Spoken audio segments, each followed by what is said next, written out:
The attachment theory argues that a strong emotional and physical bond to one primary caregiver in our first years of life is critical to our development.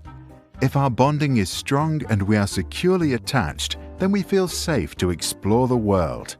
We know that there is always that safe base which we can return to any time. If our bond is weak, we feel insecurely attached. We are afraid to leave or explore a rather scary-looking world because we are not sure if we can return.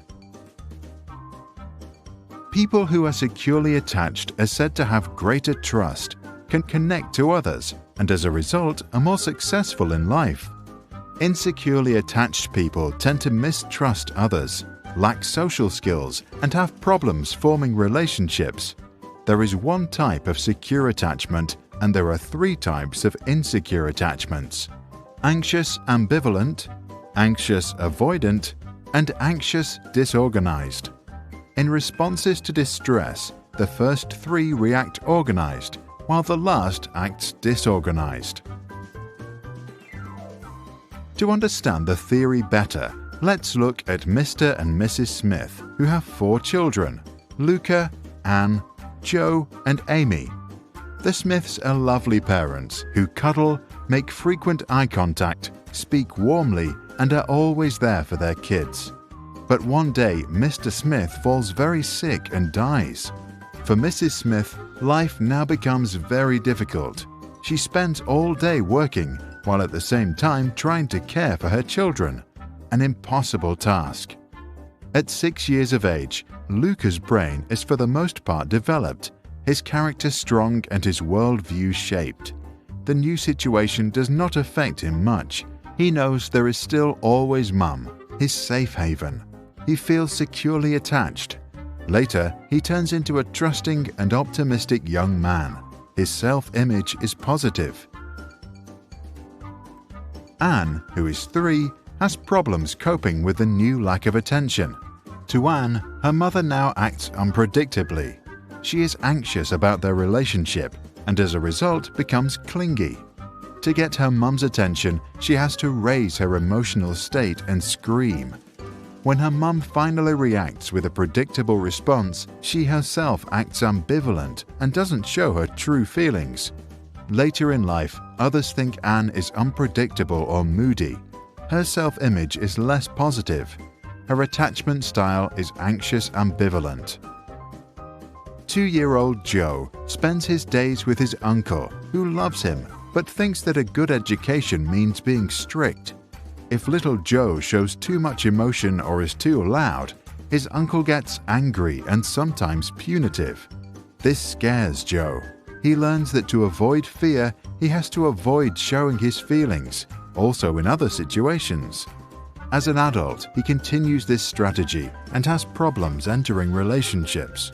His image of himself is rather negative. His attachment is anxious avoidant. Amy, who is just 1 year old, gets sent to a nursery. The staff there is poorly trained, overworked, and often very stressed. Some are outright abusive. Amy therefore becomes anxious of the very people she seeks security from, a conflict which totally disorganizes her ideas about love and safety. As she is experiencing fear without resolution, she tries to avoid all social situations. As an adult, she thinks of herself as unworthy of love. Her self-image is very negative. Her attachment is anxious disorganized. Our attachment is formed in the very first years of our lives, a time when we are too young to communicate our anxiety and as a result can experience high levels of stress.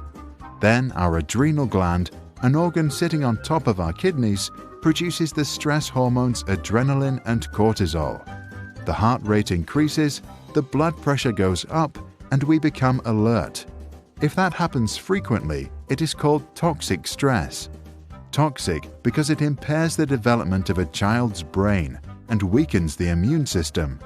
In embryos or at a very young age, toxic stress can even switch the expressions of genes, which can affect our health many decades later. By simulating a strange situation, we can assess an attachment style already by the age of 1. To do this, we let the child play with their mother for a few minutes inside a room. Then the child is left alone. The key moment is the child's reaction when her mother returns. Securely attached children first usually hug their mother, then can calm down and eventually get back to playing. Insecurely attached children can be ambivalent and avoidant. Some can't stop crying or refuse to continue playing. The long-term effects of our attachment in the early years are well documented. Using the theory, researchers at Minnesota University were able to predict already at age 3 if a child would drop out of high school with 77% accuracy. In another study, undergraduates at Harvard were asked to assess how close they felt to their parents. 35 years later, they were asked about their health. 91% of those who said they had a rather broken relationship with their mother were also diagnosed with health issues, including coronary artery disease, hypertension, and alcoholism.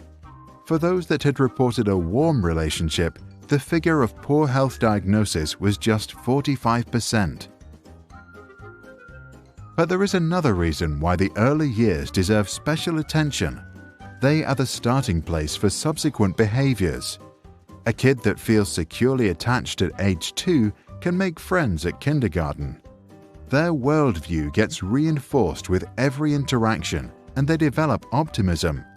As a result, they make good relationships at school, then at college, and later at work.